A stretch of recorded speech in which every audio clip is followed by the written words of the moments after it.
بسم الله الرحمن الرحيم إن الحمد لله نحمده ونستعينه ونستغفره ونؤمن به ونتوكل عليه ونستهديه ونعوذ بالله من شرور أنفسنا ومن سيئات أعمالنا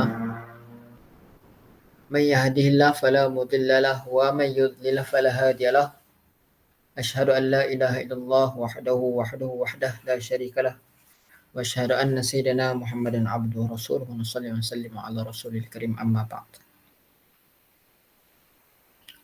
قال الله تعالى في كتاب العزيز بعد أعوذ بالله من الشيطان الرجيم يا أيها الذين آمنوا اتقوا الله حق تقاته ولا تموتن إلا وأنتم مسلمون. وقال عليه الصلاة والسلام كن في الدنيا كأنك غريب أو عابر السبيل. وقال عليه الصلاة والسلام اتق الله تكن أعلم الناس. وفي رواية اتق الله تكن أعبد الناس أو كما قال عليه الصلاة والسلام صدق الله العظيم وصدق رسوله الكريم. Alhamdulillah, syukur pada Allah SWT kerana Allah SWT masih lagi memberi ruang dan peluang untuk kita terus meneruskan pengajian kita pada kali ini, iaitu pengajian tadabbur. Kita masih lagi dalam surah Al-Baqarah. Pada kali yang lalu kita membahaskan tentang sifat-sifat orang yang bertakwa. Daripada ayat pertama surah Baqarah sampailah ayat yang ketiga. Dan daripada 3 ayat itu kita baru sahaja membahaskan tentang 3 sifat orang yang bertakwa ataupun 3 sifat orang beriman. Tapi sebenarnya permulaan surah Baqarah ni sebenarnya dia bercerita tentang orang beriman yang bertakwa. Dia bukan hanya sebagai ordinary believer, ordinary believers. Maksudnya sebagai orang mukmin yang biasa. Ini bukan cerita tentang orang mukmin yang kaleng-kaleng lah. Bukan yang cikai-cikai punya orang mukmin, tapi orang mukmin yang bertakwa kepada Allah Subhanahu Wa Taala. Satu benda yang kita perlu tekankan, perlu tegaskan kat sini adalah menjadi takwa itu bukan pilihan. Ini antara benda yang kita salah faham lah. Ramai di antara kita, bahkan ada di antara asatizah, ada orang agama kita sendirilah kan. Mereka beranggapan takwa ni satu pilihan kan. Mereka berada dalam dilema untuk memilih antara fatwa dan takwa. Walhal menjadi takwa itu bukan satu benda yang susah pun. Dia pilihan. Ibarat kita ni dilahirkan dalam kemiskinan, kemudian kita berusaha untuk menjadi kaya. Dan apa usaha kita untuk jadi kaya? Sudah semestinya kita akan cari cara untuk berniaga. Kita mungkin akan pinjam mana-mana duit untuk buat modal, ataupun kita hadir mana-mana kursus untuk belajar kita punya marketing, macam mana management dia dan sebagainya, sehingga kita mampu establish company. Dan dalam nak establish company itu pula kita daftar di mana-mana syarikat, mana-mana perbadanan di bawah kerajaan, dan kita berdaftar di bawah kerajaan tersebut untuk establish sebuah company. Dan kita mula berfikir untuk grow kita punya market, untuk develop kita punya management, kita grow kita punya business. And bermula daripada stabilization, kemudian kepada development, bermula daripada macam mana nak stabilkan kita punya business sehingga mendapatkan income yang fix, sesuai dengan target, sesuai dengan capaian, dan kita mula mengembangkan bisnes kita dengan adanya staff-staff dan adanya manager-manager yang kita latih, kita train, kita kursuskan mereka dengan kemahiran-kemahiran yang khusus sehingga mereka mampu menguruskan bisnes tanpa tanpa pantauan lah, maksudnya tanpa pantauan yang ketat daripada kita. Maksudnya kita hanya dapat reporting, kita sebagai CEO, kita hanya dapat reporting dan kita hanya execute decision yang perlu di-execute. Tapi running order, semua orang-orang bawahan dah susun, dah runkan benda tu. Kita hanya tinggal bagi arahan dan memantau sahaja.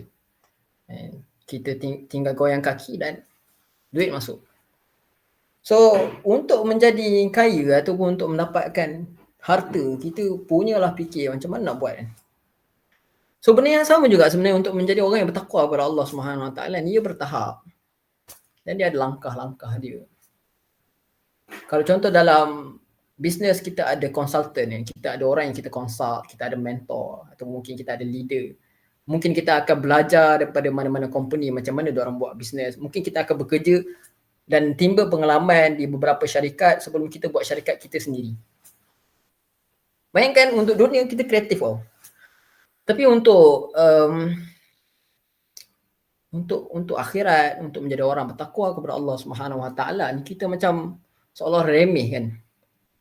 Menjadi takwa itu adalah satu pilihan. Seolah-olah takwa ni satu pilihan. Tidak, takwa itu bukan pilihan kerana ini adalah perintah Allah Subhanahu Wa Taala.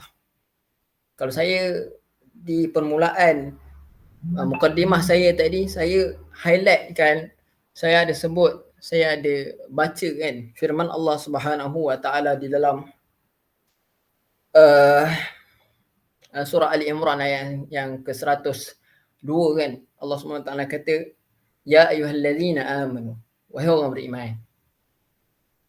Siapa orang beriman ni? Kita lah kan, kita yang mengaku kita ni orang beriman kan. Apa kata Allah? Ittaqullah. Bertakwalah kepada Allah. Allah datangkan dengan fi'il amar. Dan bukan setakat fi'il amar, Allah datangkan dengan bentuk jamak. Maksudnya perintah ni bukan pada orang-orang tertentu saja. Dia adalah perintah Allah dan bukan pada orang tertentu saja, bukan khusus untuk orang tertentu saja, tapi keseluruhan jamak, jami'al muslimin, keseluruhan orang-orang Islam, keseluruhan orang beriman. Dan apa perintah Allah? Allah bukan kata hanya bertakwa saja, ittaqullah, kemudian berhenti kat situ. Allah tak berhenti kat situ. Haqqa tuqatih. Bertakwalah dengan Allah, bertakwalah pada Allah, takutilah Allah, fear Allah. Please, brothers and sisters, fear Allah. Haqqa tuqatih. Dengan sebenar-benar takwa. Wala tamutunna illa wa antum muslimun. Janganlah kamu mati dan kecuali setelah kamu menjadi seorang yang menyerah diri kepada Allah Subhanahu Wa Taala. Yakni jadi orang Islam. Jadi menjadi takwa ni perintah Allah. Sebab itulah dalam ayat ni Allah highlightkan sifat orang beriman yang bertakwa. Bukan hanya sebab semata-mata jadi orang Islam, semata-mata jadi orang beriman kan, kemudian tak bertakwa kepada Allah. Jadilah orang bertakwa. Jadilah orang bertakwa. Sebab ni adalah bekalan kita di akhirat nanti lah. Ada satu hadis Nabi SAW cerita, Nabi SAW kata, Al-kayyisu man dana nafsah wa amila lima ba'dal maut. Orang yang jenis. Nabi SAW cerita tentang orang jenis kan. Ada satu ketika Nabi membincangkan tentang orang jenis. Orang yang jenis ni, kata Nabi SAW, bukanlah Albert Einstein, bukanlah Thomas Edison, bukanlah Isaac Newton, bukanlah siapa-siapa sahaja yang kita rasa mereka adalah cendekiawan. Tapi sebenarnya Al-Kayyis, orang yang genius ini adalah mandar nafsah, orang yang menghenyak nafsu dia. Maksudnya antara fatwa dengan takwa, mereka lebih memilih untuk takwa. Mungkin fatwa kata tak apa kan. Contoh, saya datangkan contoh pendapat ulama dalam masalah bersalaman dengan wanita, bersalaman dengan sesama ajnabi. Satu benda yang menarik, hukum bersalaman dengan wanita dengan bukan mahram sebenarnya bukan hukum yang qat'i. Maksudnya dia bukan haram secara ijma'. Dia adalah jumhur ulama. Jumhur di kalangan ulama termasuk Hambali, Maliki dan Syafi'i, mereka memilih untuk mengharamkan, untuk melarang perempuan bersalaman dengan lelaki dan begitu sebaliknya. Tapi ada pendapat di kalangan ulama juga, di kalangan sebahagian ulama Syafi'i dan beberapa pandangan mazhab Hanafi, mereka mengatakan tidak ada masalah untuk bersalaman sesama ajnabi, maksudnya bukan mahram. Dengan syarat yang ketat lah. Dengan syarat, antara syaratnya adalah bebas dari fitnah. Kalau bebas dari fitnah, boleh bersalaman. Kalau tak bebas, tak boleh, haram. Dan salah satu lagi syaratnya adalah boleh bersalaman dengan wanita yang tua, lelaki muda bersalaman dengan wanita yang tua, yang menopause, ataupun perempuan muda bersalaman dengan lelaki yang tua. Yang mana mereka yang tua yang sudah tidak ada lagi keinginan syahwat, maka boleh bersalaman. Ini antara pendapat-pendapat yang terpencil sebenarnya. Tapi ada. Pendapat tu ada dan pendapat tu adalah pendapat ulama-ulama yang besar juga di kalangan ulama muktabar di zaman silam. Pendapat itu wujud. Tapi dalam nak memilih, ini adalah fatwa, ini semua adalah fatwa. Ada pendapat kata boleh, ada pendapat kata tak boleh. Dan ini adalah semua adalah fatwa. Okey, dalam nak memilih semua fatwa ni, apa neraca dia? Neraca dia adalah taqwa. At-taqwa hahuna. Tanyalah taqwa yang ada dalam diri ni. Adakah elok bersalaman dengan orang yang bukan mahram? Adakah betul-betul bebas dari fitnah kalau kita bersalaman dengan perempuan bukan mahram? Ataupun adakah bebas dari fitnah kalau seorang wanita itu bersalaman dengan lelaki bukan mahram? Sekalipun dia tu guru kepada dia, sekalipun dia tu seorang syekh dan sebagainya, adakah bebas dari fitnah? Saya rasa dia tak bebas dari fitnah. Sebab kalau orang tu yang bertakwa, dia akan rasa macam dia tidak bebas. Dia tidak bebas dari fitnah. Sebab kalau berlaku benda tu, orang akan bersangka-sangka dan benda tu dia tidak baik. Seperti mana kata Sayyidina Umar radhiyallahu anhu, man salaka masalikat tahumah ittuhimah. Sesiapa yang menjalani satu jalan yang boleh mendatangkan tohmahan kata-kata manusia, maka dia layak untuk dikata, dia layak untuk dicaci, dia layak untuk dicerca. Dia layak untuk ditohmah dengan kata-kata. Sebab apa? Sebab dia sendiri yang mendatangkan fitnah. So kalau dia buat sesuatu yang boleh mendatangkan fitnah, dia tahu benda tu boleh mendatangkan fitnah, so kenapa dia nak buat? So kalau dia buat, dia layak untuk dikecam. Sesiapa yang menjalani satu cara yang mana cara itu boleh mendatangkan, dia tahu benda tu boleh mendatangkan kecaman, maka dia layak untuk dapatkan kecaman. Melainkan kalau dia buat benda tu senyap-senyap, dia tahu benda ni tak baik untuk orang tengok, so dia buat senyap-senyap. Yang tu tidak ada masalah kan. Itu antara dia dengan Allah aja kan. Kita tak layak nak menghukum sebab kita tak tahu kan, kita tak nampak. Tapi kalau dia berada depan mata kita dan dia buat benda yang boleh mendatangkan fitnah, maka dia layak untuk dikecam kan. Dia layak untuk ditegur secara depan-depan. Dah tak ada kompromi lagi sebab dia buat benda yang mendatangkan fitnah. Bahkan di sisi jumhur itu adalah satu maksiat, satu mungkar, maka layak untuk ditegur depan-depan dan layak untuk dicegah depan-depan. So fatwa banyak dan neraca untuk memilih fatwa tu adalah bukan ikut nafsu tapi adalah takwa. Jadi dia bukan memilih antara fatwa dengan takwa. Aku nak pilih fatwa je lah kan, aku tak nak pilih takwa. Sebenarnya untuk memilih fatwa tu adalah takwa. Mana sebenarnya lebih mendekatkan diri aku dengan Allah? Fatwa mana yang lebih dekat dengan Allah SWT? Contoh, ada fatwa mengatakan movie ni tidak elok, kecuali beberapa movie yang betul-betul bersih daripada maksiat. Ataupun anime ni tidak elok. Ataupun K-pop tidak elok. Lagu-lagu orang kafir tidak elok. Muzik-muzik orang kafir tidak elok. Bahkan muzik-muzik yang orang Islam buat pun yang menunsurkan maksiat tidak elok. Wajib dijauhi. Ada fatwa mengatakan begitu. Ada fatwa kata tak apa muzik ni, yang penting dia bawa maksud yang baik. Adakah kita nak memilih yang mana? Berdasarkan takwa kita. Pendapat yang mana lebih mendekatkan diri dengan Allah? Sudah pasti fatwa yang pertama tadi. Kan? Dia lebih dekat kepada pendekatan diri kita kepada Allah SWT. Sebab pendapat yang kedua tadi, dia agak longgar dan mungkin boleh jadi menjerumuskan kita kepada maksiat. So kita jauhi benda-benda yang syubhat. So itu cara neraca untuk memilih fatwa. Dan ini adalah perintah Allah.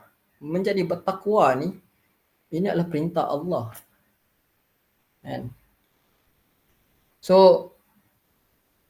ini adalah antara nasihat saya lah kepada talibul ilm, orang yang belajar agama ni kan. Mereka belajar banyak pendapat. Kan? Tapi yang menyedihkan saya adalah ada di antara mereka ini mengambil pendapat yang paling mudah dan mereka bermudah-mudahan. Lebih menyakitkan hati mereka mengajak orang lain pula untuk pilih pendapat tu. Walhal banyak lagi pendapat yang lebih mendekat ke umat kepada Allah Subhanahu Wa Taala. Walaupun ya memang betul ada pendapat begitu, tapi tak semua orang perlu tahu pendapat tersebut. Sebab kita risau. Dalam nak mengeluarkan fatwa, dalam nak mengeluarkan pendapat, kita ada kaedah dia. Kita bukan mufti, kita bukan sampai taraf mufti tiba-tiba nak keluarkan fatwa suka hati, keluarkan pendapat suka hati. Kalau kita tahu ada pendapat macam ni, kita kena hati-hati untuk keluarkan pendapat itu kepada orang umum. Sebab kita takut orang umum salah faham tentang masalah itu. Macam yang saya cerita tadi, hukum bersalaman dengan orang bukan mahram, ada pendapat mengatakan boleh. Dan di satu sisi, boleh je nak mengamalkan pendapat tu. Tak salah pun. Tapi benda ni patut berlaku di kalangan orang-orang yang mengetahui sahaja. Dan berlaku di tempat orang yang boleh terima situasi itu sahaja. Adapun di tempat yang lain, yang mana di tempat tu kalau kita buat kat tempat tu boleh mendatangkan fitnah, kita tak boleh buat. So kita kena hati-hati dalam nak mengeluarkan pendapat. So kalau kita tahu pendapat ni, jangan gopoh untuk memberitahu, mewar-warkan kepada orang-orang awam. Ini bukan adab sebagai seorang ulama. Ini bukan adab sebagai seorang pelajar agama. Adab asatizah ini dia menjaga umat daripada pecah belah, daripada kesalahfahaman. Tak semua benda yang adalah kitab kita perlu humbarkan kepada orang umum. Sebab tak semua ilmu boleh difahami oleh orang umum. So kita ajar benda yang boleh mendatangkan manfaat kepada mereka sahaja. Lebih-lebih lagi benda yang mendekatkan diri mereka kepada Allah SWT. Berapa ramai orang yang tak solat? Kenapa kita tak bahaskan tentang kepentingan solat? Kenapa kita bahaskan tentang masalah kunut tak kunut? Kita membahaskan tentang masalah benda-benda khilafiyah yang kecil-kecil yang kadang-kadang tidak berbalik untuk dibahaskan kecuali di dalam muzakarah-muzakarah yang khusus.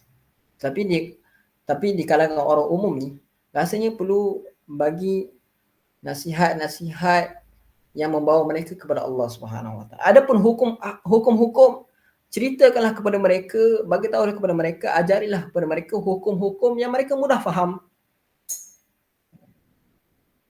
Contoh, kalau kita mengeluarkan banyak pendapat sekalipun, tolong konklusikan. Jangan hanya sekadar bagi pendapat. Okey, ada beberapa pendapat, ada 4 pendapat. Lepas tu kita biarkan ia berlalu begitu. Tak. Bila kita keluarkan banyak pendapat, antara adab dalam nak mengeluarkan pendapat adalah kita kena konklusikan mana pendapat yang lebih mendekatkan diri kepada sunnah, yang lebih mendekatkan diri kepada Allah Subhanahu Wa Taala, yang lebih selamat. Okay, ada banyak pendapat macam ni, tapi saya sarankan tuan-tuan dan puan-puan untuk pilih pendapat ini macam ni dan alasannya begini. So umat dapat faham dan umat dapat berhati-hati dengan nasihat. Kita tak boleh menghumbarkan pendapat-pendapat begini. Tapi kita tidak memberi nasihat supaya berhati-hati. Boleh nak keluarkan pendapat banyak-banyak ni, tapi dengan tujuan untuk menasihati umat dan memberi kefahaman kepada umat. Ada banyak pendapat, tapi kita memberi nasihat kepada mereka untuk berhati-hati dan memilih pendapat yang lebih selamat. Itu cara dan adab untuk mengeluarkan pendapat. So kalau kita tak ada adab ni, jangan berani-berani keluarkan pendapat, tolonglah. Kan? Umat dah pecah belah, kita nak pecah belahkan lagi dengan perangai-perangai kita yang tak semengah, yang kita rasa kita dah cukup pandai, cukup alim, dah baca banyak kitab dah. Kan? Kemudian kita rasa dah terpaling alim dah, terpaling Masya Allah dah. Kemudian kita duduk syarahkan itu ini. Banyak lagi benda yang boleh mendatangkan manfaat pada umat. So janganlah buat benda yang tak sepatutnya lah. So ini sifat orang bertakwa. Dia memilih sesuatu yang mendekatkan diri kepada Allah SWT.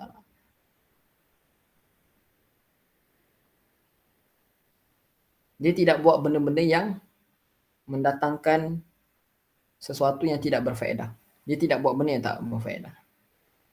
Setiap amal dia berpindah daripada satu amal ke satu amal kebaikan yang lain, dan dia tidak selangi mana-mana waktu dia dengan perkara yang melalaikan, dengan perkara yang menjauhkan diri dia dengan Allah, ataupun sekurang-kurangnya dengan perkara yang mendatangkan fitnah, ataupun dengan perkara yang tak berfaedah.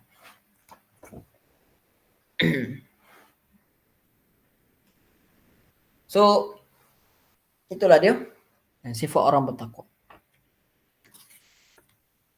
So kita sambung kepada ayat seterusnya yang membincangkan dua lagi sifat orang beriman yang bertakwa. Kita terus kepada ayat yang keempat. Walladzina yu'minuna bima unzila ilaik wa ma unzila min qablik wa bil akhirati hum yuqinun.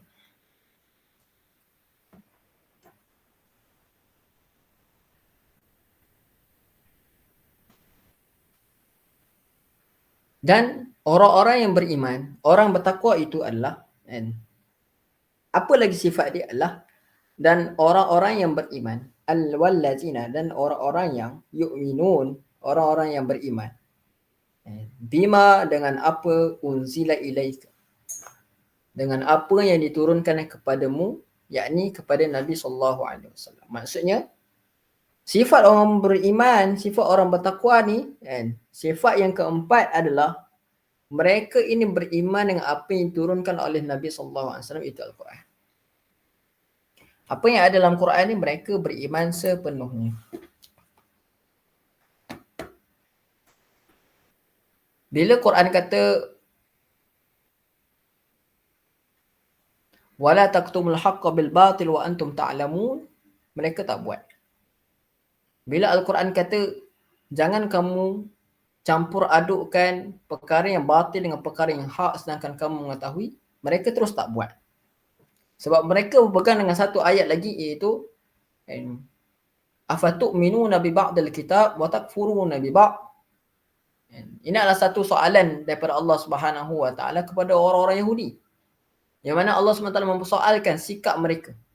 Adakah kamu afatu'minuna bi ba'dil kitab, adakah kamu beriman dengan sebahagian Alkitab, wa takfuruna bi ba'd, dan kamu mengkufuri dan mengingkari sebahagian yang lain. Jadi sifat orang beriman, sifat orang bertakwa ni, mereka tidak memilih-milih apa yang ada dalam Al-Quran ini. Kerana mereka khilaf dengan perangai Yahudi. Yahudi mereka memilih-milih isi kandungan Alkitab mereka. Maka kita takkanlah kita mengikuti dan meniru sikap-sikap mereka. Maka sudah pastilah kita akan mengikuti kesemua yang ada dalam Al-Quran ini. Maka Al-Quran kata jangan kamu campur adukkan yang hak dengan yang batil. Kalau kita nampak ada ustaz-ustaz yang masih lagi tengok anime, sedangkan dia belajar Al-Azhar, dia belajar di Al-Azhar.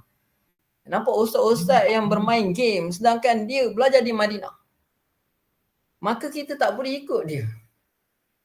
Sebab kita tahu benda-benda itu adalah batil. Main game adalah benda yang sia-sia, benda yang batil. Tak sepatutnya seorang yang ada ilmu kenabian, yang menghafal Al-Quran, mengikuti sifat-sifat orang jahil. Bermain game, walaupun mungkinlah game itu adalah satu benda yang mungkin setengah pendapat ulama kata game ni haruslah, mana dia tidak melalaikan. Tapi pada kebanyakan masa, adakah game ni tak melalaikan? Kalau ikut logik, mungkin ada ustaz kata, ada setengah ustaz kata game ni tak ada masalah pun nak main. Naam, la haraj, yang tidak ada kesalahan pun untuk bermain game kan, selama mana tidak melalaikan. Tapi kebanyakan orang main game ni, adakah dia solat tepat pada waktu ni? Adakah dia mampu untuk solat berjemaah di masjid 5 kali sehari? Bayangkan, orang yang tak main game pun, orang yang tak tengok anime pun, orang yang tak tengok movie pun, orang yang tak couple sekalipun kan, belum tentu boleh hadir solat berjemaah 5 waktu sehari semalam. Apatah lagi orang yang main game. Apatah lagi orang yang couple, orang yang melakukan percintaan secara haram, orang yang tengok anime, orang yang tengok movie, itu apatah lagi.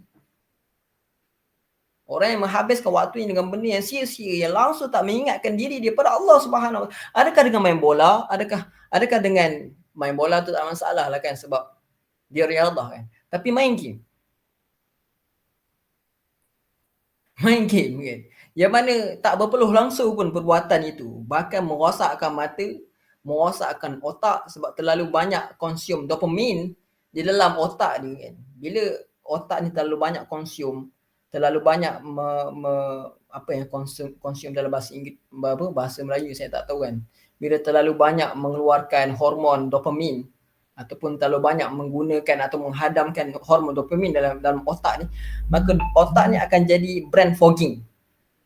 Otak ni akan jadi blur. Sebab tu kalau orang yang selalu main game ni, dia akan blur. Bila kita dah cakap A, B, C, kita dah sampai C dah, tapi dia masih dekat A lagi. Kita dah tahu dah orang ni adalah orang yang terlalu banyak dopamin dalam otak dia, menyebabkan brain dia tu jadi brain fogging. So secara psikologinya tak sihat. Ni bukan dalam sisi agama je tak sihat, bahkan benda ni secara psikologinya adalah tak sihat. Dia adalah mental illness. Bila kita addicted dengan game kan, bila kita ada game addiction, kita ada movie addiction dan media social addiction, maka dia memberi kesan yang tak baik kepada otak. Dia bukan memberi kesan yang tak baik di sisi agama pun, di sisi agama je, tapi di sisi psikologi, di sisi kesihatan dia tak sihat. Dan Allah SWT memerintahkan kita supaya menjauhi benda yang mendatangkan mudarat. Jadi benda ni mudarat. Haram hukumnya mendekati benda yang mudarat. Dan kias kepada hukum rokok kan, hukum rokok. Dan hukum rokok ni tidak ada diceritakan dalam Quran, tidak cerita dalam hadis. Tapi mana kita dapat hukum rokok ni haram? Mana dapat? Dia dapat daripada kias, daripada hukum arak. Kenapa arak haram? Kerana arak ni banyak mudarat. And kalau dalam surah Al-Baqarah, saya tak ingat ayat ke berapa, tapi Allah SWT cerita tentang hukum pengharam. Mungkin boleh cek nanti bila dah balik rumah ke apa semua, nanti boleh buat homework sikit, cari ayat tentang pengharaman arak di dalam surah Baqarah.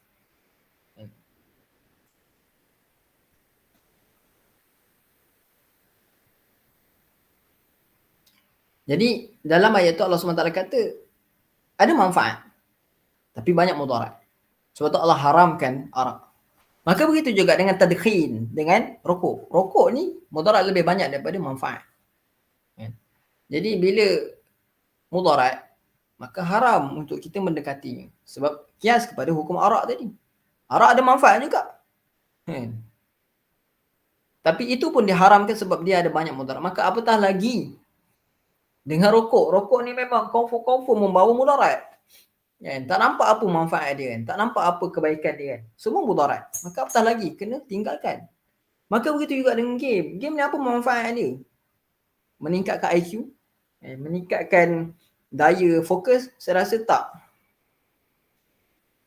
Banyak lagi benda yang boleh mendatangkan fokus seperti memanah ke kan, ataupun beriadah, benda-benda yang fizikal kan. Jadi sepatutnya perlu kepada lebih rinci lagi. Dia bukan sekadar okey ada pendapat ustaz macam ni kita ikut je. Tak, kita perlu fikir lagi. Okey, betul ke benda ni tak melalaikan? Kalau kita tengok kebanyakan masa melalaikan. So aku rasa benda ni tak bagus dan dia tak mendekatkan diri kepada Allah pun. So aku tinggalkan. So tinggal. So inilah takwa. Dan inilah sifat orang beriman yang ada dalam surah Baqarah ayat keempat tadi. Wallazina yu'minuna bima unzila ilaik. Mereka beriman dengan keseluruhan ayat Allah. Wa ma unzila min qablik. Dan kemudian Allah SWT ceritakan dengan apa yang turunkan sebelummu. Iaitu sebelum Nabi Muhammad SAW, iaitu Taurat, Injil dan Zabur dan beberapa suhuf-suhuf para anbiya yang dahulu yang diturunkan kepada umat-umat yang lampau. Maka kita pun beriman dengan kewujudan kitab tersebut.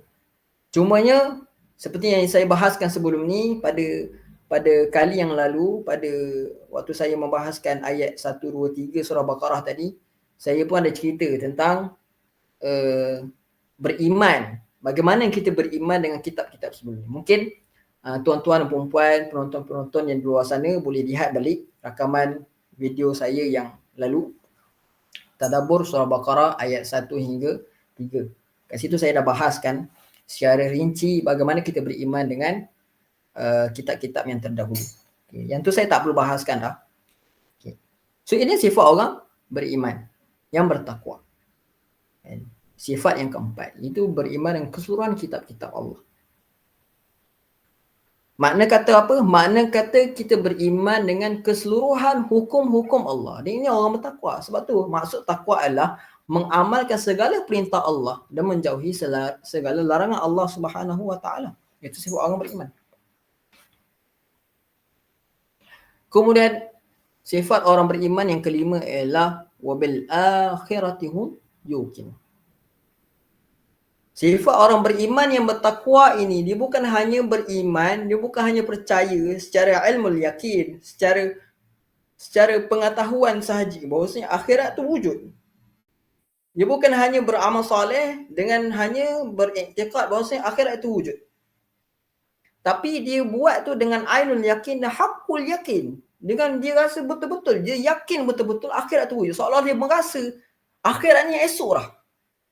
Dan dia buat amalan tu seolah-olah nanti esok aku akan masuk syurga. Nanti esok ni aku akan menghadap akhirat. Aku akan menghadap hisab Allah SWT. Aku akan melalui titian sirat. Dah terbayang akhirat depan mata dia. Itu sifat orang muttaqin.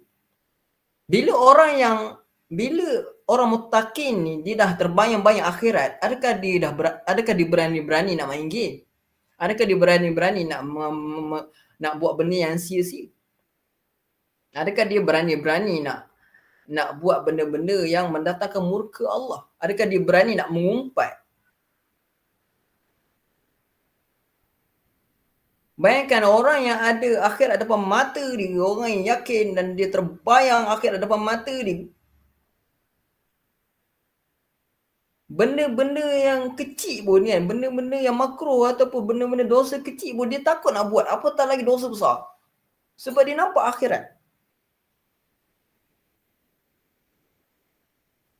Bayangkan,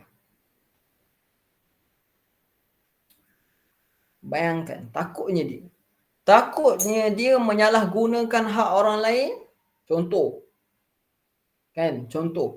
dia diamanahkan untuk menjaga harta sekian-sekian orang. Dan disebabkan dia nampak akhirat ada depan mata dia, dia takut dia dihisap oleh Allah Subhanahu Wa Taala kalau dia menggunakan harta yang diamanahkan untuk dijaga. Ataupun sebagai contoh, saya bagi contoh yang agak besar, tak tahulah kan. Faham ke tidak, tapi saya harap fahamlah. Dia ada projek, kerajaan telah bagi dana mungkin 1 juta untuk dia handle satu projek. Contohnya dia buat monorail. And contohnya dia nak membuat monorail yang paling panjang dekat dunia ni. Dan dia associated dan dia collaborate dengan beberapa negara sebab Monorail ni dia menghubungkan dengan beberapa negara. Contohnya start daripada Singapura sehingga ke Vietnam contohnya, ataupun sehingga ke Shanghai, ataupun sehingga ke Beijing, ataupun sehingga ke Korea Utara kan, kalau berani nak buat lah kan dekat Korea Utara kan. Tapi kalau tak berani mungkin sampai Beijing lah kot kan, paling-paling hujung kan, ataupun sampai ke Moskow mungkin. Jadi dia terpaksa bekerjasama dengan beberapa negara, collab dengan Singapura, kemudian Malaysia, kemudian Thailand, kemudian dia akan naik ke Laos, mungkin dia akan masuk Vietnam, mungkin dia akan masuk China kan.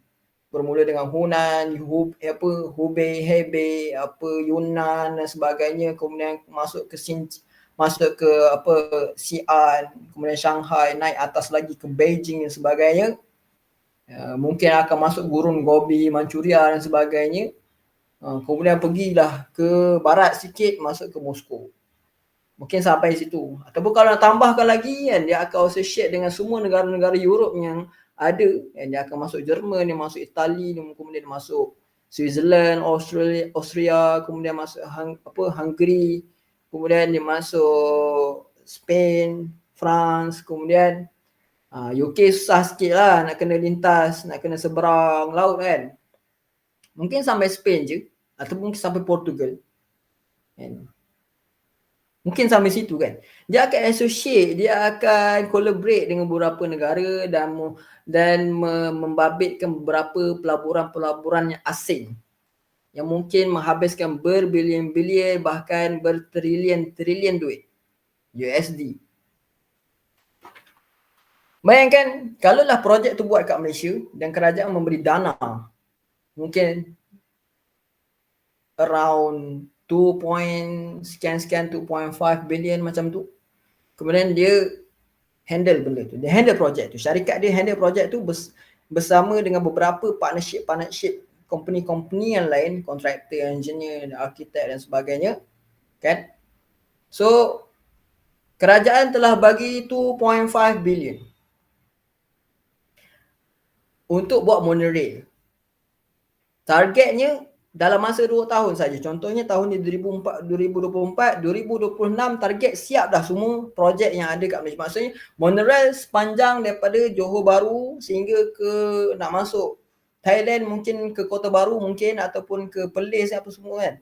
So daripada Johor Bahru ke Perlis ataupun daripada Johor Bahru ke Kota Baru, dia dah siap dalam masa 2 tahun dah. Kemudian lebih-lebihan di negara-negara yang berkaitan tu, negara tu akan handle dan mungkin ada tahun-tahun yang mereka targetkan. Tapi untuk Malaysia 2 tahun saja kerajaan bagi masa target. Tapi bila diberi masa target tersebut, kemudian diberi dana tersebut, dah sampai 2026 tak siap-siap. Orang hairan. Dan manifesto yang diberi oleh kerajaan pada ketika itu punyalah gempak. Dan orang akan percaya, orang macam terkejut, wow hebatnya Malaysia ni termasuk negara yang ada monorail yang menghubungkan berpuluh-puluh negara. Yang menghubungkan beberapa negara sampai ke Eropah. Monorail ni adalah monorail yang menghubungkan dunia kan, menghubungkan kita dengan Eropah. Tapi tak siap-siap, dah masuk 2027. Tak siap-siap. Masuk 2027 pun separuh pun tak nampak bayang kan. Apatah lagi nak siap sepenuhnya. Separuh pun tak nampak bayang. Bila cek kenapa tak siap ni, rupa-rupanya syarikat yang mendapat dana daripada kerajaan tu, rupa-rupanya mereka dah makan separuh dah. Maksudnya 1.25 billion dia dah makan untuk dia dan anak-anak dia, dengan anak beranak dia, mungkin dengan kawan-kawan dia dah makan untuk dia punya personal, dia punya personal, dia punya peribadi. Manakala separuh daripada tu baru diturunkan ke bawah, diberi kepada syarikat engineering, diberi kepada syarikat arkitek, kepada kontraktor dan sebagainya. Dan bila dibahagi-bahagikan dana-dana tu dan bajet-bajet yang telah diperuntukkan, rupa-rupanya tak cukup dan akhirnya projek tu tergendali. Kemudian berlakulah proposal baru untuk request duit baru, duit tambahan daripada kerajaan dengan alasan tak cukup. Duit 2.5 bilion hari tu dah habis, tak cukup. Kemudian kerajaan minta audit, maka dia buat audit. Dia buat audit pun dengan cacar marbak. Mungkin dia tipu sikit, dia buat sikit macam ni. And akhirnya terjadilah satu audit dan kerajaan cek. Kalau kerajaan tu tak teliti, mungkin dia rasa macam, oh betul lah tak cukup kan. Sebab banyak makan kat sini, kemudian dengan alasan inflasi dan sebagainya, begini. Dekat dunia boleh tipu, kan. So ini sifat orang yang tak bertakwa. Sebab dia tak nampak akhirat depan mata dia. Kalau orang yang nampak akhirat depan mata dia, tak akan berani buat benda ni. Begitulah juga dengan tengok anime, benda yang saya kembali kepada benda yang kecil-kecil pula kan. Tadi benda yang terlalu besar, mungkin tak ada pun yang dengar yang ada kat sini yang buat projek yang besar-besar macam tu kan. Mungkin video ni tak sampai dekat orang-orang macam tu. Sebab orang macam tu biasa tak tengok video-video macam ni kan. Dia tak akan tengok pengajian tadabbur ni kecuali yang dirahmati oleh Allah lah kan. Banyak lagi video-video yang bagus ni mereka boleh tengok lah pada video saya kan. Mungkin yang tengok ni hanyalah mungkin beberapa orang saja kan. Mungkin tak sampai kot video ni dekat mereka. Tapi kalau sampai, alhamdulillah kan. Kalau mereka dengar sedikit nasihat daripada saya, alhamdulillah. Tapi itulah sikap orang yang tak nampak akhirat. So bila dia tak nampak akhirat, macam mana dia nak bertakwa kepada Allah? Begitu juga kita kembali kepada benda-benda kecil pula kan. Contohnya hubungan keluarga kita kan, dengan isteri ke, dengan suami ke kan. Macam mana seorang suami tu boleh menjaga kebajikan seorang isteri. Macam mana dia tak biarkan isteri dia kesusahan dalam menguruskan hal-hal rumah tangga. Sebab dia nampak. Dan bila bila seorang suami tidak melakukan tanggungjawab yang sebaik-baiknya, dia akan ditanya oleh Allah. Begitu juga seorang isteri. Kalau dia tidak menjalani tanggungjawab dia dengan baik, tidak menunaikan hak-hak suami dia dengan baik, maka dia akan dipersoali oleh Allah Subhanahu Wa Taala. Maka itulah dia. Bila kita nampak, bila mereka melihat akhirat berada depan mata, maka mereka akan menunaikan sesungguh-sungguh. Sebab itulah kita kembali kepada tadi kan. Dia berkait dengan beriman dengan orang yang melihat akhirat depan mata, dia of course dia akan beriman dengan keseluruhan kitab Allah Subhanahu Wa Taala, dia akan beriman dengan segala perintah Allah Subhanahu Wa Taala, segala hukum dan syariat Allah, dia akan meninggalkan segala larangan Allah, benda yang Allah murka, benda yang Allah tak suka, benda yang Allah keji, dia akan bahkan benda makruh pun, walaupun benda tu makruh, tak salah pun untuk buat. Kan? Tapi kalau dia meninggalkan, dia dapat pahala kan. Kalau dia buat, tak dapat dosa kan. Tapi dia tetap meninggalkan sebab dia tahu benda ni tak bagus. Bahkan sampai ke tahap itu, kalau dia melihat akhirat depan mata, kemudian dia akan menginfakkan harta-harta dia. Sifat yang ketiga yang saya bahaskan sebelum ni, yang mana wa mimma razaqnahum yunfiqun, dia akan infak harta dia ke jalan Allah SWT. Nampak saudara kita, keluarga kita di Palestin, diinfakkan seinfak-infaknya. Dia tak akan duduk diam. Dia tahu dia tak boleh pergi ke Palestin, maka dia bagi sebanyak-banyaknya harta. Dia gerak ke orang lain untuk turut berinfak kepada agama Allah Subhanahu Wa Taala, untuk bantu dakwah, untuk bantu saudara-saudara kita yang tertindas di seluruh dunia. Wa yuqimus salat, dan mereka ni adalah orang yang sungguh-sungguh menjaga solat mereka. Sebabkan mereka melihat akhirat depan mata. Dan mereka adalah orang yang yu'minuna bil ghaib, yang mana saya dah jelaskan apa itu yu'minuna bil ghaib pada pengajian yang lepas. Jadi bila mereka ada sifat yang kelima ni, of course keempat-empat sifat yang sebelum ni mereka ada. Sebab dia tak lari. Orang yang betul-betul nampak akhirat depan mata, dia yakin. Beza orang yakin dengan orang yang percaya ni adalah, saya bagi analogi, satu orang dia berada dalam satu pentas, satu kolosium kan, satu stadium, yang mana dalam stadium itu, dalam kolosium itu ada satu pertunjukan. Pertunjukan itu apa? Apa yang berlaku dalam pertunjukan itu? Dalam pertunjukan itu ada satu orang pemanah, dan satu orang duduk di tengah-tengah tu jadi target. Jadi pemanah ni bersedia untuk mengacukan panah dia kepada orang tu.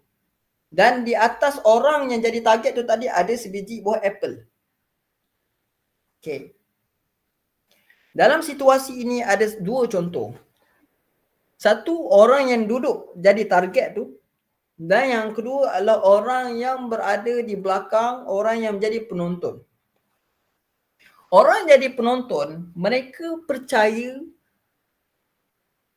panah itu akan mengena kepada apple tu tadi. Dia sekadar percaya. Tapi bagaimana dia nak yakin? Untuk yakin, dia kena turun ke tengah-tengah medan tu untuk berada di tempat orang yang jadi target tersebut. Tadi dia percaya. Bila dia jadi penonton, dia percaya bahawasanya panah tu akan kena pada apple, tak akan kena pada target tu. Tak akan kena pada orang tu. Tapi cuba dia duduk di tempat orang tu. Dia pula jadi target, letak apple atas kepala. Pada waktu itu, percaya dah jadi yakin. Dia perlukan keyakinan, dia perlukan yakin supaya dia tenteram, supaya dia yakin bahawasanya apple tu kena pada, supaya panah terkena pada apple tersebut. Maka itulah beza yakin dengan percaya. Percaya ni kita hanya percaya tahu benda tu wujud. Tapi kita tak betul-betul yakin, kita tak merasakan benda tu betul-betul berlaku. Bila orang berada di tengah-tengah, dia jadi target, apple atas kepala dia, dijadikan sasaran, maka pada waktu itulah dia rasa betul-betul benda tu berlaku. Maka begitu juga dengan orang yang yakin bahawa akhirat wujud. Maka sebab itulah Allah SWT tak sebut yu'minun, wabil akhirati yu'minun. Tak. Sifat orang beriman yang bertakwa ini adalah orang yang yakin. Yuqinun, wabil akhirati hum yuqinun. Mereka yakin akhirat itu betul-betul berlaku.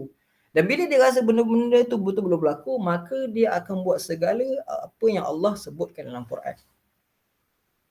Maka itu adalah ayat yang keempat. Kemudian khulasah daripada sifat orang beriman itu ayat terakhir. Ayat kelima ni adalah ayat terakhir yang mana Allah menceritakan sifat orang muttaqin. Kemudian ayat keempat Allah cerita sifat orang-orang kafir, 2 ayat. Kemudian selepas 2 ayat tu Allah ceritakan lagi 13 ayat tentang sifat orang munafik. So next ni kita akan cerita tentang bagaimana sifat orang kafir pula, dan kita akan bahaskan pula bagaimana sifat orang munafik. So ayat terakhir daripada perbahasan kita pada hari ini adalah ayat yang kelima ini, khulasah. Apa akibat bila kita bertakwa kepada Allah? Apa buah, apa natijah dan apa hasil? Mari kita lihat ayat yang kelima. Setelah kita berjaya menghasilkan sifat-sifat ini, apa akan jadi? Allah SWT kata di dalam ayat yang kelima surah Al-Baqarah ini, ulaika ala hudam min rabbihim. Mereka ini yang ada kelima-lima sifat ini, yang betul-betul bertakwa kepada Allah Subhanahu wa taala ini, mereka ini adalah berada di atas huda, di atas jalan petunjuk daripada Tuhan mereka. Maksud mereka adalah orang-orang istimewa. Sebab itulah kita kena minta dengan Allah SWT hidayah. Kita dah ada hidayah, alhamdulillah kita orang Islam, orang beriman. Alhamdulillah kita solat, alhamdulillah kita buat amal kebaikan, kita cuba dekatkan diri kita kepada Allah. Kita berusaha untuk jadi orang bertakwa kan. Kalau tak, kenapa kita duduk kat sini? Kenapa kita ikuti pengajian tadaburnya? Kalau tidak kita nak jadi orang bertakwa, betul tak? Jadi ulaika ala hudan min rabbihim. Mereka ni adalah orang yang mendapat huda. Kan? Hidayah demi hidayah daripada Tuhan mereka. Jadi nak dapat hidayah ni, dia kena usaha kan. Sebab dia bukan hanya sekadar nak dapat hidayah, tunggu hidayah. Tak. Dia ada beberapa step. Pertama, beriman dengan benda ghaib. Kemudian mendirikan salah, betul-betul menjaga salah. Kemudian dia menginfakkan harta dia semampu mungkin. Yang mana saya dah bahaskan sebelum ni kan.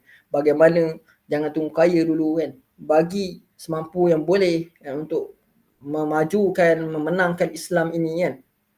Kemudian dia beriman dengan segala perintah Allah, kemudian dia yakin dengan akhirat, maka orang ini mendapat hidayah, berada di atas hidayah.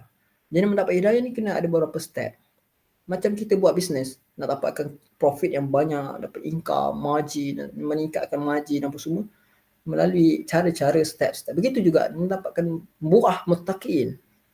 Profit muttaqin, profit takwa ni kan, itu huda.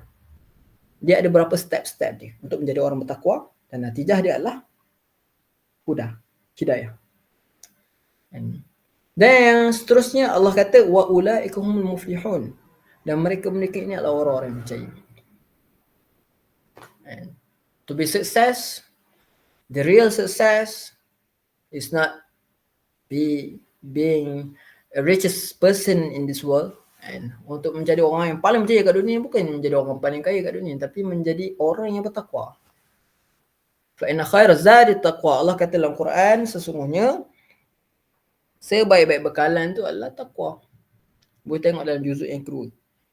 Ketika Allah SWT menceritakan tentang masyairil haram, ketika Allah SWT menceritakan ayat-ayat haji, Allah selitkan fa inna khairaz zadi taqwa. Kerana sesungguhnya sebaik-baik bekalan itu adalah takwa.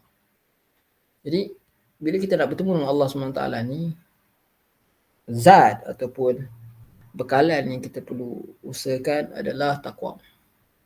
Macam mana kita nak jumpa Allah SWT dalam keadaan Allah redha dengan kita? Allah terima tak amalan kita? So itu dia. Jadi itulah orang yang muflihun. Orang yang berjaya ni bukan orang kaya, orang berjaya ni bukan orang ada kereta besar, orang berjaya bukan ada rumah mewah dan sebagainya, ada Mercedes, ada Peugeot apa tak ingatlah, tak tahulah apa macam nak sebut dia kan. Peugeot.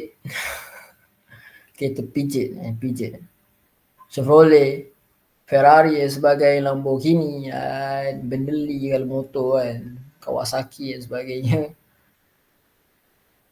Harley Davidson dan sebagainya tu bukan orang berjaya, bukan begitu. Ada BMW ke, ada Porsche sebagainya, itu bukan orang berjaya. Tapi orang berjaya ni adalah orang yang ada sifat takwa. Kalau dalam ayat lain Allah SWT kata faman zuhziha 'anil nar wa udkhilal jannah faqad faz. Allah cerita dalam surah Al-Imran, kalau tak silap ayat 190 lebih macam tu. Ayat 180 lebih, tak ingat. Tapi surah Ali Imran kalau tak silap, faman zuhziha 'anil nar wa udkhilal jannah faqad faz. Siapa yang dijauhkan diri dia, dia palingkan diri dia daripada api neraka, kemudian dia masukkan dalam syurga, maka dia telah berjaya. Ini orang berjaya. Orang berjaya ni adalah orang yang masuk syurga. Orang berjaya ni adalah orang yang jadi orang yang bertakwa, orang yang nampak akhirat depan mata. Itu orang berjaya. Sebab tu Nabi SAW kata al-kayyisu man dana nafsa. Orang yang jenius ni adalah orang yang menghenyakkan nafsu dia, tak ikut nafsu dia. And tengok anime, tengok K-pop, tengok movie, and layan bola sepak lah, apa semua, main game ke apa, itu semua adalah benda yang mengikuti nafsu.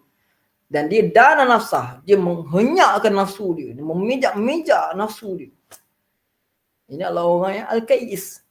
Orang yang tak menyerabutkan kepala otak dengan dopamin yang menyebabkan brain fogging. Bila brain fogging, itulah tak jadi jenius tu. Orang jenius, orang bijak tu, orang yang menjaga otak dia daripada dikotori dengan benda-benda yang mengganggu psikologi dia, yang bawa kepada mental illness, adalah orang yang mempersiapkan kepada amal akhirat. Orang yang menghenyakkan nafsu dia. Sebab tu orang bijak, kalau kita tengok orang jenius di dunia pun kan, di sisi dunia pun, dia memang tak layan benda-benda yang merehatkan diri dia. Dan bahkan ahli dunia sekalipun, bukan untuk akhirat saja kan, tapi untuk benda dunia sekalipun, orang tu akan tengoklah kan, kalau kita tengok apa Elon Musk ada di main game. Mark Zuckerberg sebagai contoh, ada tak di main game. Kita tengok orang kaya, Yahudi laknatullah yang sedang kaya raya sekarang ni, sedang tengah hisap darah orang Islam sekarang, ada tak di main game macam kita orang Islam? Tak ada. So kenapa kita nak main game? Kenapa kita nak jadi orang yang ajiz kan? Yang mana kata Nabi SAW, orang yang bodoh, orang yang lemah otak dia. Mainkan hadis ni 1400 tahun yang lalu, tapi dia sangat kait rapat dengan psikologi kan. Memang betul, orang yang lemah, orang yang bongok, orang yang bengak dan benak ubi dalam konsep psikologi itu pun sama kan. Kalau orang yang ikut hawa nafsu dia, ikut benda yang merehatkan diri dia. Bila dia banyak benda yang merehatkan diri dia, macam main game, contoh dengan alasan release tension dan sebagainya, lama kelamaan bila terlalu banyak dopamine, maka dia akan merosakkan otak dan akan bawa kepada brain fogging. And otak tiba-tiba jadi blank. Bila otak tu dikerahkan untuk berfikir, dia akan jadi blank. Dia boleh berfikir, tapi bila berfikir dahsyat sangat, contohnya bila disuruh untuk jawab matematik, dia jadi blank. Matematik yang simple mungkin darjah 4, darjah 5, darjah 6 mungkin dia boleh jawab lagi.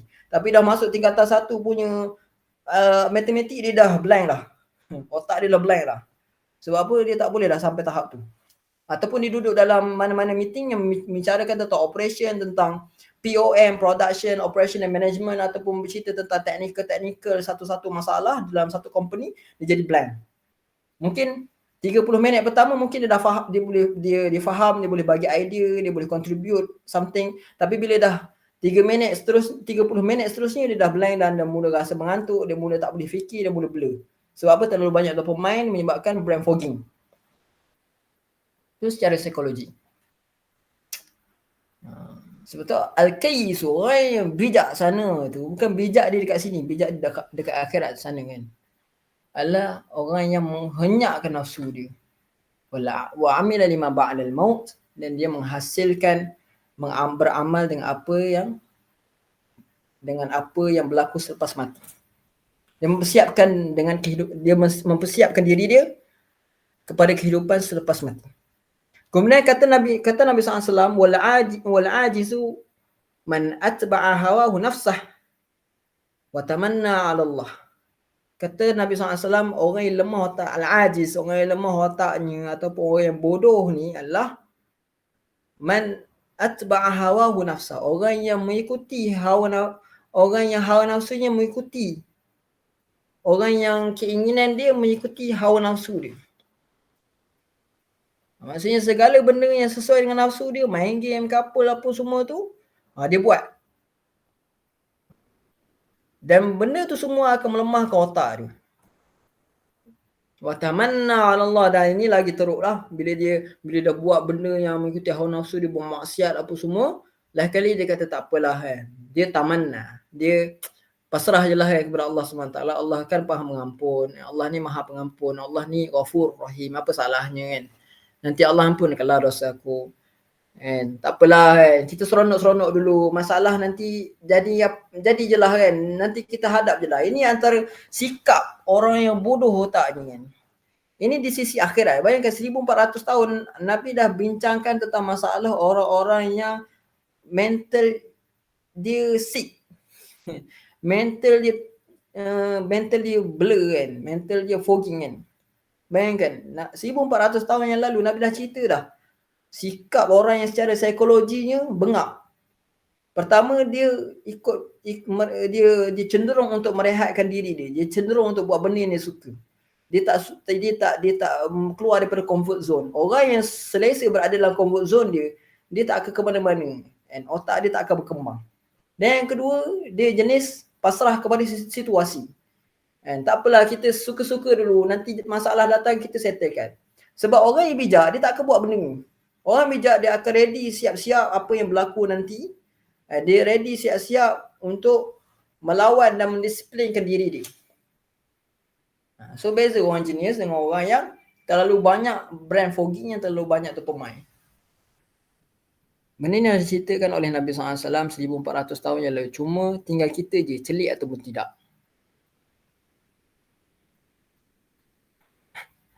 And sebab itulah kalau kita bahaskan hadis ayat Quran ni, kita jangan semata-mata cerita hukum syariat, hukum agama kan. Kadang-kadang kita kena relatekan juga dengan saintifik yang baru orang nampak kan. Relatekan sikit tentang ekonomi ke, relatekan sikit tentang bisnes ke apa semua yang baru nampak seronok sikit bahas kan. Baru kita nampak sebenarnya dia sangat berkait rapat dengan kehidupan kita kalau kita bahaskan macam ni. So itulah. Konklusinya ialah marilah kita sama-sama bertakwa kepada Allah SWT. Lebih-lebih lagi syahrul Ramadan adalah syahrul taqwa kan. Bulan Ramadan ni lah bulan taqwa. So kalaulah dalam bulan Ramadan ni kita masih lagi tak dapat hasilkan taqwa, bila lagi kita nak buat kot kan. Sebab bulan-bulan seterusnya nanti ni, ada ke peluang untuk kita kan? Boleh ke, mampu kita untuk bertakwa kan? Bulan Ramadan pun kita tak mampu nak gain our taqwa kan. Kita tak mampu nak improve kita punya taqwa. Macam mana bulan seterusnya? Bulan-bulan yang lain. So gunakan kesempatan bulan Ramadan untuk jadi orang bertakwa. So itulah pengajaran yang kita dapat daripada Al-Quran daripada 2 ayat ni kan. 2 ayat ni pun dah cukup lah kot kan, ataupun 5 ayat awal daripada surah Baqarah dah cukup lah kot untuk jadikan kita sebagai orang bertakwa kan. Cumanya tinggal sekarang ni tindakan lah kan. Adakah kita betul ikut Quran? Adakah kita betul-betul menjadi orang yang disebutkan dalam Quran tu atau tidak? Kalau masih belum, buat je lah sekarang. Habis daripada dengar pengajian ni terus buat. Jangan tunggu esok, jangan tunggu lusa. Tolonglah. Tak ada hari esok dah untuk jadi bertakwa. Tolonglah start pada hari ni, start pada sekarang. Ini nasihat untuk diri saya dan lain-lain jugalah. So, Wallahualam, itu saja. Sedikit tadabbur pada hari ini. InsyaAllah kita jumpa pada lain kali. Siapa-siapa yang nak ikuti talaki secara konsisten, tadabbur secara konsisten, saya ada bahaskan beberapa kitab yang lain. Contohnya Hayatus Sahabah yang atas ni, yang menegak tu. Itu kitab Hayatus Sahabah. Saya bahaskan juga Hayatus Sahabah. Dan insyaAllah beberapa kitab yang lain. Saya ada satu kitab Siratun Nabi fi Baiti, sirah Nabi dalam rumah. Itu sangat bagus untuk mereka yang berkeluarga, yang ada suami, yang ada isteri, yang ada anak-anak. Kita akan bahaskan juga kitab tu. Cuma kitab tu saya belum dapatkan lagi. Dan ada beberapa kitab lagi.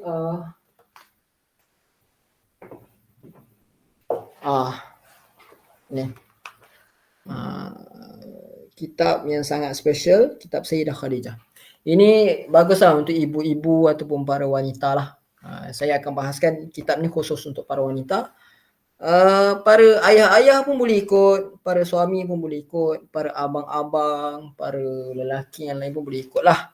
Mungkin yang belum berkahwin pun boleh. Mana tahu nak mencari isteri atau zaujah yang mempunyai kriteria seperti Sayyidatina Khadijah radhiyallahu anha. Kitab ni adalah Sayyidah Khadijah. Dia menceritakan tentang sirah Sayyidah Khadijah dan bagaimana dakwah beliau dalam membantu agama Allah SWT, dan bagaimana tarbiyah Sayyidah Khadijah radhiyallahu anha dalam membentuk umat.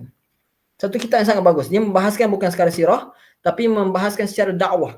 Bagaimana dakwah Sayyidah Khadijah, bagaimana tarbiyah Sayyidah Khadijah, bagaimana dia berdakwah secara sendirian, bagaimana dia berdakwah secara mujtama', secara sosial dan sebagainya. So kita boleh belajar juga benda ni. So inilah dia kitab Sayyidah Khadijah. So saya akan bahaskan kitab ni juga insya-Allah, dan kita akan bahaskan kitab Siratun Nabi fi Baitih dan Hayatus Sahabah. Dan Hayatus Sahabah. Hari tu saya ada bahaskan dah kitab ni, Hayatus Sahabah, satu hadis. InsyaAllah pada kali yang akan datang kita akan bahaskan lagi kitab Hayatus Sahabah. Hayatus Sahabah ni saya rasa dah cukup famous kot untuk orang-orang yang dah biasa dengan kitab-kitab ni kan. Tapi untuk yang belum biasa, Hayatus Sahabah ni adalah kitab yang membicarakan tentang kehidupan para sahabat daripada awal sampai akhir. Maksudnya cerita yang sangat komplit kan. Bagaimana dakwah mereka, bagaimana hijrah mereka, bagaimana nusrah mereka, bagaimana sifat-sifat mereka, akhlak mereka, bagaimana mereka mesyuarah, bagaimana mereka bersosial, bagaimana mereka bersendirian, bagaimana ibadat mereka, bagaimana puasa mereka, bagaimana kesungguhan mereka dalam menuntut ilmu, bagaimana kesungguhan mereka mengajar ilmu, bagaimana kesungguhan mereka berinfak, bagaimana kesungguhan mereka berkhidmat kepada masyarakat, dan bagaimana pertolongan Allah Subhanahu Wa Taala diturunkan kepada mereka, bagaimana sifat takwa mereka, bagaimana hubungan mereka dengan keluarga, bagaimana isteri mereka, bagaimana anak mereka, dan keseluruhan sifat sahabat, keseluruhan kisah sahabat. So kita akan belajar secara komplit kan. Sebab silibus dakwah adalah Hayatus Sahabah. Tak mungkin satu orang tu buat dakwah tapi dia tidak mengenali sahabat radhiyallahu anhu, bagaimana manhaj mereka, bagaimana konsep mereka dalam berjihad di jalan Allah Subhanahu Wa Taala. Okey, ada beberapa kitab yang saya bahaskan selain daripada tadabbur. Hayatus Sahabah antaranya, Sayyidah Khadijah antaranya, Siratun Nabi fi Baitih antaranya. Kemudian saya akan bahaskan, mungkin insya-Allah kalau ada orang yang nak, saya akan bahaskan juga satu kitab ni, Mishkatul Masabih. Saya akan bahaskan juga kitab ni namanya Midrajul Fawatih fi Syarh Mishkatul Masabih. Tapi secara ringkas ni saya akan bahaskan Mishkatul Masabih sebenarnya. Tapi syarahan saya berdasarkan Midrajul Fawatih, insya-Allah. Okey, ini siapa-siapa yang nak ikuti pengajian Mishkatul Masabih lah. Yang ni saya tak buka lagi. Saya buka kalau ada orang yang nak. Kalau tak ada yang nak, saya tak akan buka lah yang ni. Hanya saya akan buka Hayatul Sahabah, Sayyidah Khadijah dan Siratul Nabi fi Baitih. Dan juga kalau ada orang yang nak juga, saya akan bahaskan juga Riyadhus Shalihin. Riyadhus Shalihin. Yang ni simple je sebenarnya, tapi kalau ada orang yang nak, boleh je. Saya boleh bahaskan Riyadhus Shalihin ataupun hadis 40. Kan?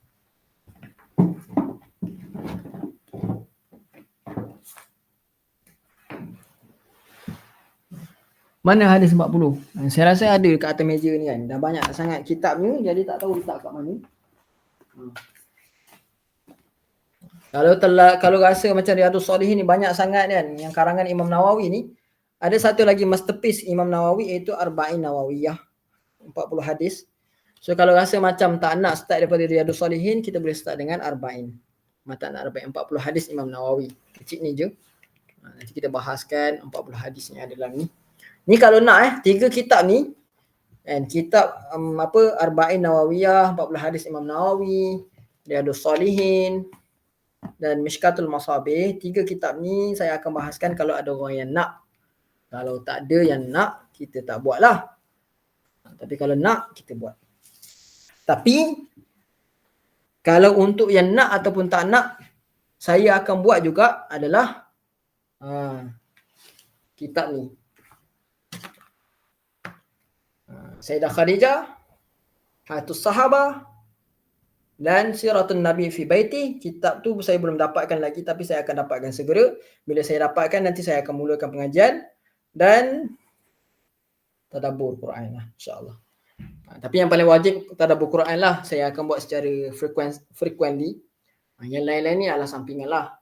Cumanya saya akan buat juga secara berterusan dan insya-Allah konsisten. So itu sahaja daripada saya kan. Kalau siapa-siapa yang nak ikuti pengajian saya, insya-Allah sama-sama mengambil manfaat lah.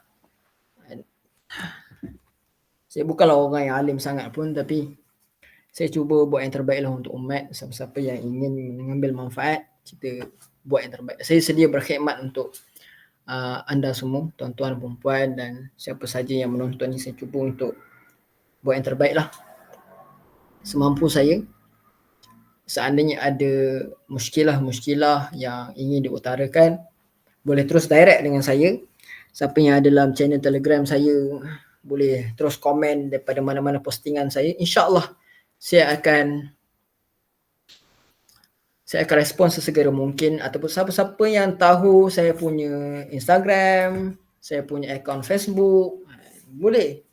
Kalau akaun Facebook saya adalah Abu Omar, boleh message DM saya di Messenger. Paling senang di Messenger lah, ataupun IG DM. Kalau siapa-siapa yang tak ada nombor WhatsApp saya lah, biasanya nombor WhatsApp saya tukar-tukar. Ataupun Telegram saya. Siapa-siapa yang tahu saya punya username Telegram saya, boleh terus direct dekat Telegram saya. Saya adalah orang yang sangat aktif di Telegram berbanding dengan WhatsApp. Boleh direct di Telegram. Banyak cara untuk kontak saya. Sama ada di Telegram channel, komen je mana-mana posting, ataupun Messenger di Facebook, ataupun DM di IG, Instagram, ataupun Telegram. Siapa-siapa yang tahu username saya adalah Abu Omar _ Abdullah Azzam, and Azzam tu double Z. So boleh carilah, and Abu Omar _ Abdullah Azzam. Ataupun siapa-siapa yang ada nombor WhatsApp saya, nombor Telegram saya, boleh direct lah. Saya adalah orang yang insya-Allah, orang yang cepat merespon insya-Allah. Apa-apa persoalan, kemusykilan ataupun tak setuju dengan saya sangat open kan. Kita bincang sama-sama insya-Allah. Saya tidak ada niat yang buruk lah. Niat saya ialah buat yang terbaik untuk umat ni, insya-Allah sama-sama kita diberi ganjaran oleh Allah Subhanahu Wa Taala. Wallahu taala alam. Kita jumpa lagi pada lain kali. kita tutupi majlis tadabbur kita pada malam ini dengan tasbih kafarah. Subhanallah bihamdi, subhanakallahumma bihamdik, asyhadu an la ilaha illa anta, astaghfiruka wa atubu ilaik. Assalamualaikum warahmatullahi wabarakatuh.